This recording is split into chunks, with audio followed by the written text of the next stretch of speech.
मोदींच्या पोटनिवडणुकीची घोषणा होण्याची शक्यता आहे.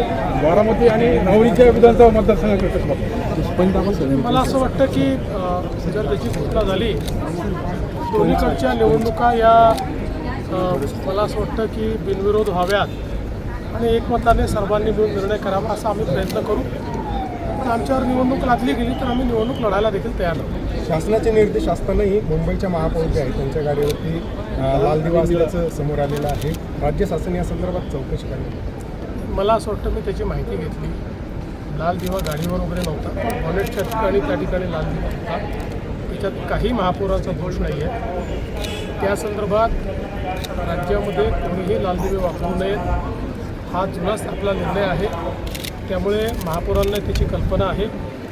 मला असं वाटतं की विनाकारण त्यांना टार्गेट करण्याचा प्रयत्न आहे. अशा प्रकारे टार्गेट करणं योग्य नाही. सध्या गॅसचा तुटवडा नाही, इंधन तुटवडा नाही असं म्हटलं जाते. मात्र युद्ध परिस्थिती जर लांबलीच तर काय आव्हान तुमचं नागरिकांना राहील? मला असं वाटतं की नागरिकांनी केंद्र सरकारच्या निर्देशाप्रमाणे वागलं पाहिजे.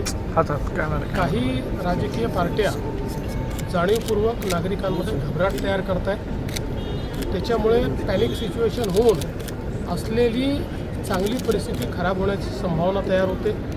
लोक साठवणूक करतील. जर त्यांच्या मनामध्ये अशा प्रकारची भीती निर्माण केली तर त्यामुळे या सगळ्या भीती मनातनं काढून केंद्र सरकार मोदीजी नीट सगळ्या गोष्टी आपल्याकरता पाहत आहेत, त्यावर विश्वास ठेवा.